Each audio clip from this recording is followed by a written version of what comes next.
Hey yo, I'm Flynt. And I'm Lena. Welcome back to Queer Dice Rolls, the podcast where two queer, neurodivergent, and chronically ill bards try working out their pasts, identities, and problems, one conversation at a time. Join us as we once again fail our deception checks and share just a little too much.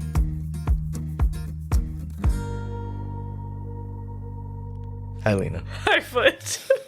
Welcome to our last episode of our first season. No! Yes.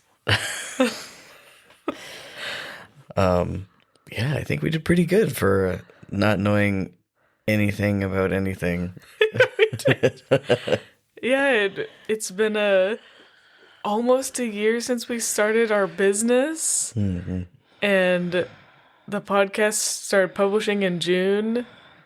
And I feel like we've learned so many things. We've learned so many things.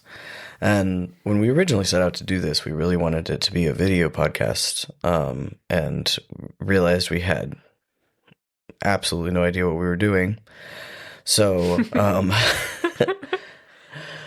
I think one of the things that so essentially this is our last episode. We're going to cover a couple things that we missed for summing up the Dragonstoners campaign.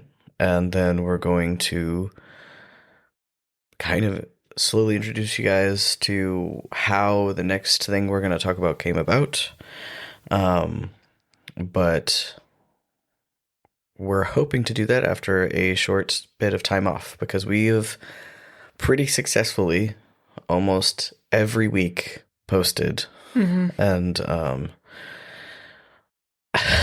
as you heard with Lena's announcement, we have had a lot of things happen.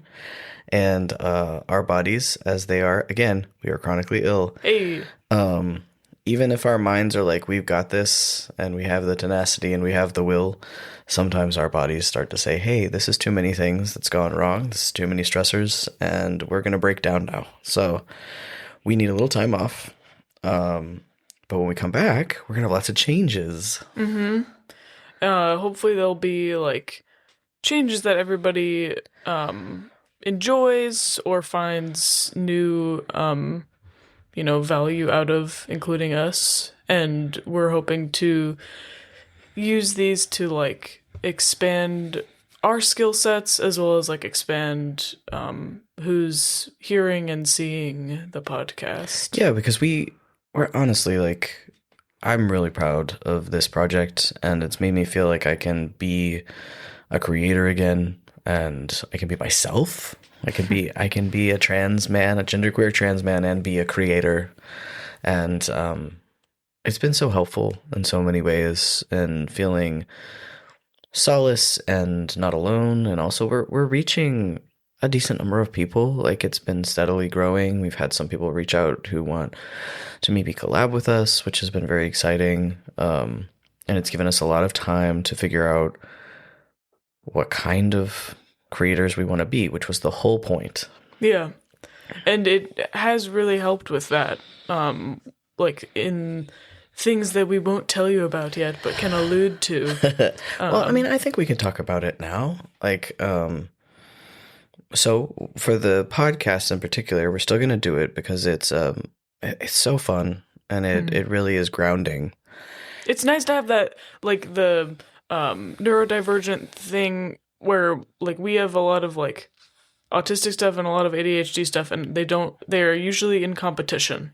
But in terms of the nice routine aspect, it's great to have a thing that we do every week, because even on weeks when we're feeling bad or not feeling as, like, as good as we want to, or, like you said, like, mentally versus physically, we can always be like, yeah, but I did this thing. I did this creative thing that helps keep me in my flow, right? Even when we're, like, not able to do work on our quote unquote bigger projects. But I mean, also, we genuinely do have some people who really like the show and have enjoyed learning about our characters and That's been really nice. I And think, us. yeah. Like that's a lot of the comments that I get, especially from people who either don't know us personally or like are getting to know us, stuff like that. They have been, and even people like some of my friends who I've known for years and years who listen are just like, I never knew that about you, or like I miss hearing you talk, right? If they live in different states, stuff like that. Yeah, because the original idea, and I think we talked about this way back in the beginning, A long time ago. um, was that we liked having a lot of different projects and being busy at the same time. And this was supposed to be something that was fun and that was helping us to learn skills that we wanted to learn, but also keeping us motivated to do other things. Mhm. And it has been very successful in that. Yeah. And I very desperately would like for us to do the video podcast part of it. I think that it would reach more people that way. That's, according to our numbers and polls and whatnot. It's what the people want. But that takes time to set up, and we've been saving for, getting equipment for that. And we were hoping to kind of match it to moving, but I don't think that timing is going to work out for that. So the other part is that we've been trying desperately to figure out how to write these stories that we want to write, because they're all planned out. We have all the scenes written. We have all the character development, and it's 3 books. Hell yeah, brother! 3 large stories, and we've been so excited, and we haven't been able to figure out why we haven't been able to make progress like we want. And I just had this kind of weird epiphany the other day that I have never, and after talking to you, found out you have never had the aspiration to be an author. Yeah, like an author of novels or like books. A writer in that sense. Like I've always loved being a storyteller. I've published short stories, and I mean we've told stories on this podcast, and the story is what matters to me, and it's the isolation and sitting down at a typewriter or a computer and writing everything that is really what's been, I think, getting in our way. And because we love collaboration. We love collaborative storytelling, and the narrative in our larger social environment or that we grew up in is always like, you got to do it by yourself, and like writing is an acceptable way to be a storyteller, writing by yourself. Yep. Right. So we're going to take a month off, do our new setup. We're going to have better mics because these are okay. Well, it's really because his voice got deeper and this mic just can't fully hear him. And we have enough problems with queer people not being heard. So So we're going to do that. We're going to figure out the video. I'm going to learn a lot more tech skills. But we are also going to start learning the skills to produce our stories as a radio play. It's so exciting. We're very, very excited. It's been a lot of planning, a lot of talking, a lot of trying to figure out how to put this stuff out. And honestly, we tell stories best auditorially. So...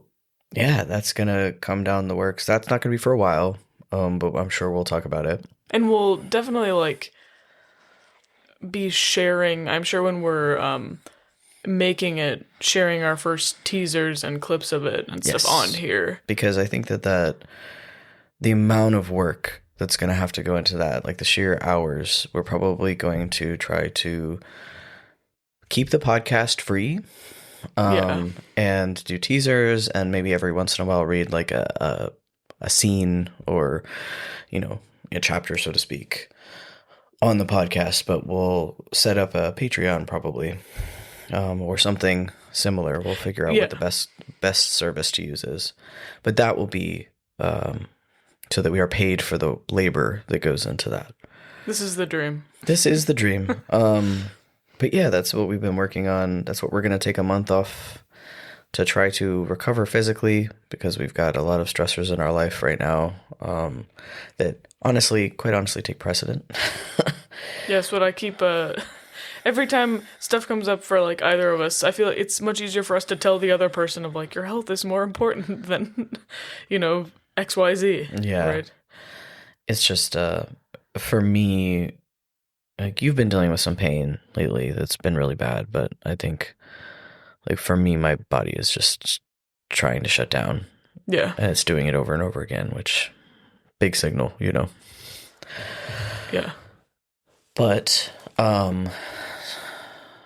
we will talk about in basically the latter half of this what we're actually going to be starting with season 2, which I'm very excited for. It's going to be a lot of we're still sticking with telling D&D stories because people seem to enjoy them and we enjoy it. Yes. But also this is going to be really different because I was the DM for this one.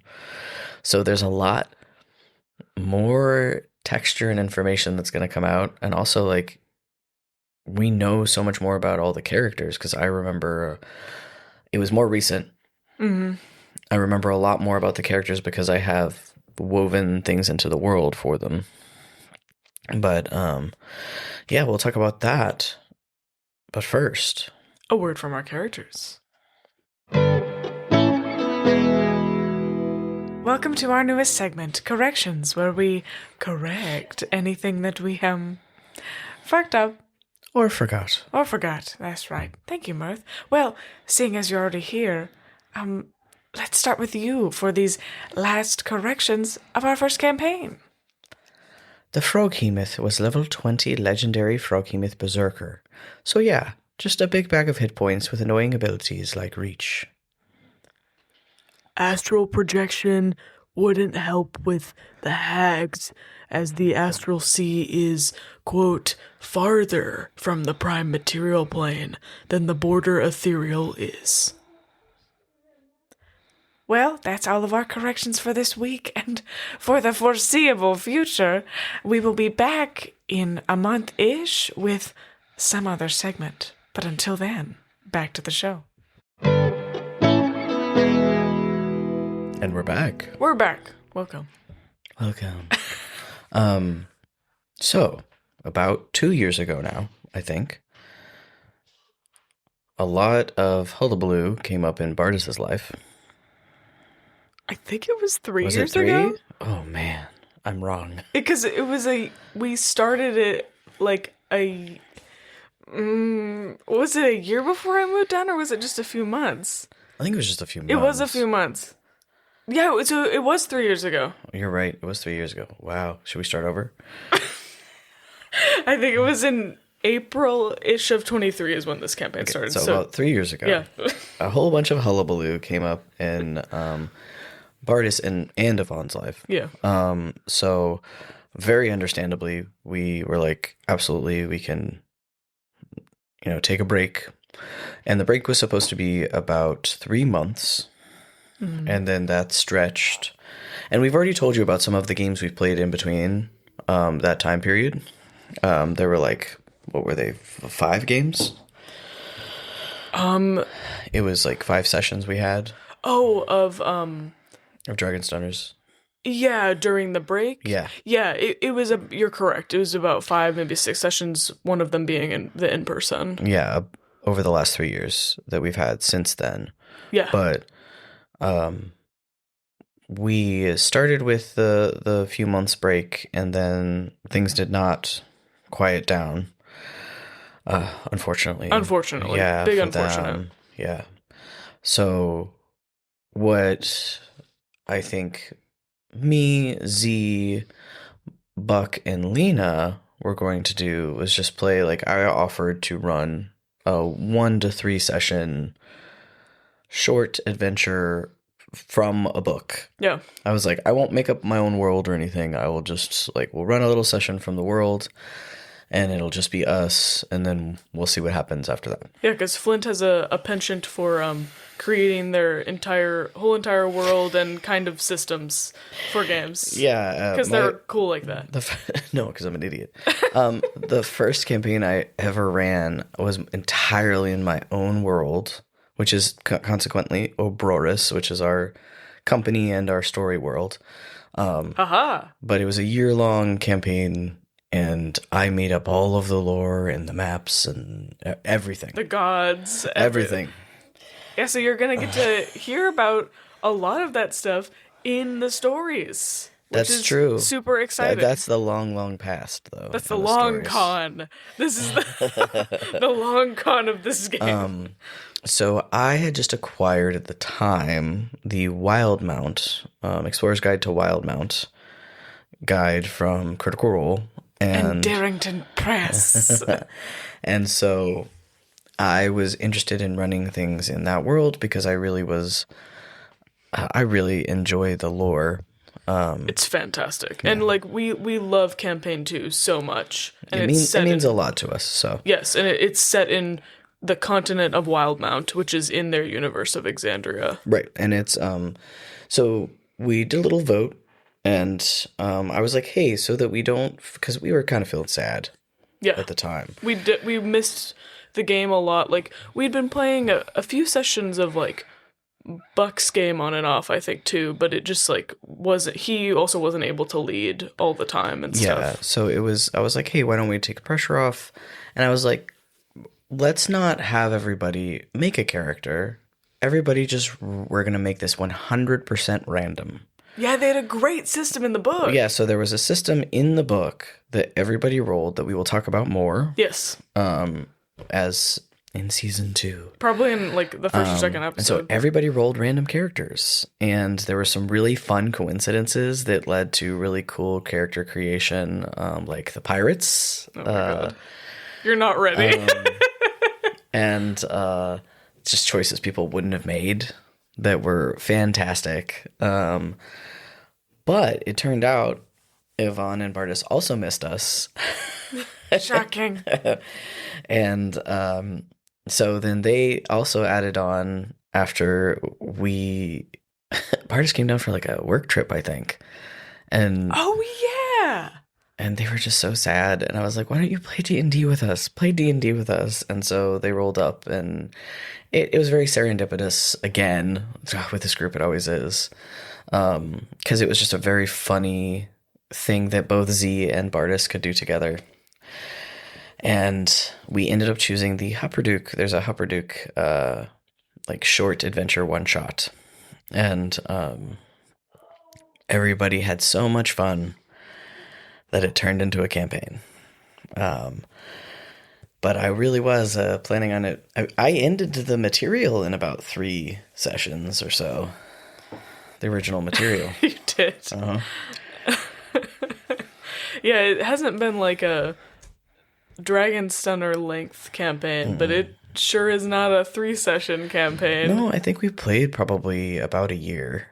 Yeah. Which is, I think, personally, a year is great. A great amount of time. Great length of time.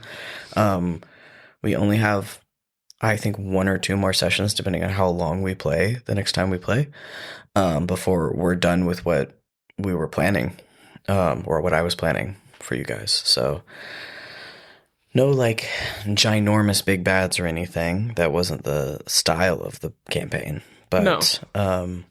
Yeah, so this this very small, like, hey, let's bide our time and still spend time together thing turned into a very meaningful for you. Oh my God. In particular campaign. It meant a lot to me, but all my stories do. Yeah, so if you were trying to guess, you guessed it. It's Mercutia's campaign. Yes, it is. All right, so I want to take a second. We will get more into this for season 2. Yeah, but I want you guys to like understand where Lena was on her entire identity journey when we started this game. Oh man. Yeah, it was you identified as a straight, neurotypical person, neurotypical cis woman Yeah. at this time. And you want to talk a little bit about that? Yeah, I know, like, when we were... The first thing I think about is the neurotypical part. So, I know during the Dragon Centers, Oh, that touchatism line. yeah, Bardas just sniped the shit out of me. Out of me, like, too. Both of us. But Yeah. I just remember being like, it was... Oh, really? For that, too? Yeah. Oh, man. Because I remember Barta saying something to me, like, and I was just like... So, there's a few things. So there's, like, the touch of Tism line, but I remember, I think it was when, Bardas and I had a few sessions later in the campaign that were about River's lore, because when we started playing, I didn't think of shit. Yeah, you were like, Z, you didn't do anything. And then I was like, hey, can we actually, like, hammer some of this out? And I remember when we were talking about that, they just said something to me like, yeah, like, River's, like, so autistic, you know, like you or whatever. And I was like, what? You're like, excuse me? And so, like, when we started playing this, like, your campaign, I think was when I really started, like, researching and self-testing and all those kind of things, and intentionally built into Mercutia some very different neurodivergent things about myself. And as we continued to play the first part of it, like, really discovered, like, what those were, and was like, okay, I'm definitely doing this. But as we discussed in a different episode, he's not my first pansexual character. He's my second one, but he's my first one that acted on it, I guess. Yeah, because Lord, we didn't even know Voltaire was... I know. Voltaire's very... He's not closeted, but, like... He's very pent up. Yeah, like, he doesn't... He's a very private person. So, I knew he was pan, and that he'd had relationships with people of all genders and stuff. But Mercutia is very, like... Oh, yeah. So loud about it. Well, not only that, Mercutia is not... I mean, I don't want to speak for you, but, like, Mercutia is not a very, like, standard cis man. No. In terms of gender. No, and we've had interesting conversations about that recently of, like... I feel like he leans toward non-binary a lot of the time. But anyway, that's not today. But, like, he is not a standard man. He's got all of his original parts, but he's not a standard man. I would say, except for the extensive amount of waxing he probably has done. But the mustache is real. Like, there's no implants. Well, I guess, like, kind of tease into, like, what about Mercutia changed your mind about yourself? Oh, man. When was it? Was it from the get-go of creating this character? Because I don't remember it being that way. No. I think there's, like, a few things we'll talk about with him about, like, his kind of artistry, because he's a bard. Yeah, you randomly rolled a bard. I randomly rolled a fucking bard. I was so happy. It was great. I think there were a few things that kind of coincided. So, because I got to play with doing performance in the campaign, that kind of started leading me down what kind of performance do I actually want to be doing in my life? Because I was at, like, a really low place in my life in a lot of ways. And we'll get into all of that next season. But, because I started writing about him, and I started doing performance stuff in-game, so there was, like, that aspect of, like, my identity that I started to re-examine, and then, you like to give gifts to your players, and I received a beautiful gift of love, that helped me start to re-examine what kind of love I wanted in my life and where I wanted to source that. You never told me that. Did I not? No. Well, we'll talk about it. And so there was like love and sexuality, because I had been in like long-term relationship after long-term relationship and never really examined. We watched you go through 2 really hard. Like, literally watched you go through it on video. I know. And like, I'm happy to talk about that next season. Like, I can anonymize it enough. But I never really, like, because of my trauma, stopped to examine what kind of relationships I wanted to actually be having and with whomst. And then, so that there were like those 2 things help my brain because she's tired. There's the sexuality stuff, and then neurodivergence. Thank you, brain. She got back there. And then I had that neurodivergent stuff already going on, but then getting to like play it as him and not as River, because River is like purely autistic. Like all those 3 things really like started to come together after a few sessions of playing him and then starting to write him. And it was just so many like big changes that started happening in my life because of that. Yeah, I think it's really different and really similar to what I went through of like, I think the similarity is once you open that door of, wait, who am I actually? Like, is my unhappiness coming from something else? Yeah. It's just a flood after that, because when you realize an otherness and it starts to make your world make sense, you're more open to other things that are harder. I mean, like we've talked about, I couldn't even call myself a trans man until 4 months before my top surgery. I was already on T, and so like it's a process, right? Oh, I forgot one other thing. Yeah. I think another a thing that enabled me to do this exploration, but that also like helped with it, was making him my drag character. Yes, so like we'll also get into drag too, which is going to be really fun, especially with video, because then you can actually do some performing. Oh yes.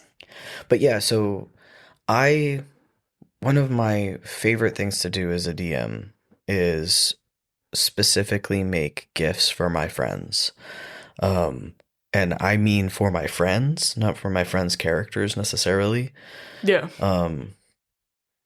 Everyone was going through different difficult things, and I gave them all things that I thought would give them joy and a little bit of a relief from those things for the short time we played every week.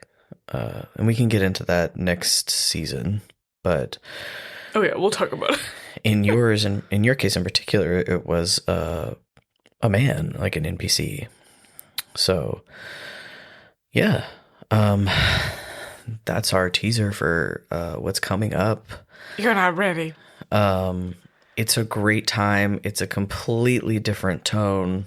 It's so crazy. I am a very different, like Bartis and I are similar in a lot of ways, and we're very different in a lot of other ways. So it's a very different place. And yes, it starts off as Hopperduke, and I made it my own. Like, please do not consider this the canon of their universe. Oh my god, especially when it comes to the man that we're talking about who ends up hanging with me. Not canon. There's a canon aspect, and then we just went way over there. But yeah, I definitely wove. So we'll have to be careful, like, because like we don't own anything by CR, but we'll talk about the aspects and what started it, and full credit to them. Yeah, but we just loved we loved playing in their world, and then you added some new people I in there. very much made it my world. Like I made it, it's got the skin of their world on it, but Yeah, I think if we'd only played the original like 3 sessions, it would have stayed in their world. You know what I mean? for sure. And then after, when you knew it had to be a little bit bigger than that, it got bigger. Mm-hmm. Yeah, I mean, I was trying to make a happy getaway. So there's bad things that are happening in the world, but the town itself and the people that they encounter mostly have good intentions, which is, how I like to think of the world. Mm-hmm. But I have a pretty different style, and a lot of what I do is improv and story building and world building based on what I have in my head and what I know. And then whatever you guys do, I will improv that and then weave that lore into where we go next. Mm-hmm. And we, it'll be great. I feel like we won't be like, what happened? I don't remember. We're both gonna remember. I took like insane notes. We're gonna remember very differently, I think. Yes, we are. But I took a lot of really good notes. I think better than the other campaign because I actually was trying to take notes. Well, and this was also much more recent. Yeah. Right? So we'll be able to remember better. But you'll get to see our beautiful faces. Hopefully we'll sound a bit better, and we're gonna come back with an entirely new campaign, and I think we're gonna be a little bit more straightforward with like how things are going in the world and how we're doing, and we're going to open up a little bit about our health struggles, because that's also part of the point of this podcast. And we'll still be having things coming out every Tuesday while we take our break. We're going to like republish a few of our early episodes, like with our character sheets and stuff like that. Yeah, more of the stuff of getting to know us. Yeah, so if you're newer to the podcast or you started listening a few months ago, we'll have those come back up to the top of the queue so that you can get to know us a little bit more than you did before. Or if you've been listening for a long time, listen to those again and marvel at how different my voice is. Yes, I was gonna say, like, please, like, tell us, like, if you think we sound like really different, or if there are things on there that are like really surprising to you to hear again, our answers, or if you're like, oh my god, this is so true, whatever it is. Yeah, and I mean, honestly, like, we could go back and listen and see if we even believe some of the same things, because so much has changed in the past year. But that's what we've got planned. We're very excited, but we also need rest. So yeah, so we'll have stuff that's still like coming up on the feeds and everything, but it'll be more of the getting to know us and our friends, or whichever episodes we choose. And we will make an announcement about when our return date is, but we will be gone a month. Yeah, for sure, because we need to get new equipment and do a new setup, and it's gonna be a time. Yep. So please give us grace. Thank you so much for listening to our first fumbling season of this podcast. It's been a joy, and it's been so nice to have through this crazy year. Oh my god, I know. We love you all very much, and we will see you soon. But first, a word from our characters. Love the show? Of course you do. Want to learn more? I mean, who wouldn't? Well, you've come to the right bard. This is Mercutia's Market with your host, me, Mercutia Claudius Titania Banquo Ulysses Falstaff, and yes, I did make the name myself. If you have questions for your wonderful hosts, or me, or anyone else you've heard on the podcast, but mostly me, email us at queerdicerolls, that's ROLES, at Obroris, that's OBRORIS, archives.com. If you wish, you can send these poor, tired queers the funds for their iced oat lattes through our Ko-fi Queer Dice Rolls. Be sure to follow us on all your favorite platforms. If you'd like to peruse these or any other links, check out our link tree. This week, we want to thank our wonderful listeners for supporting us during our inaugural season.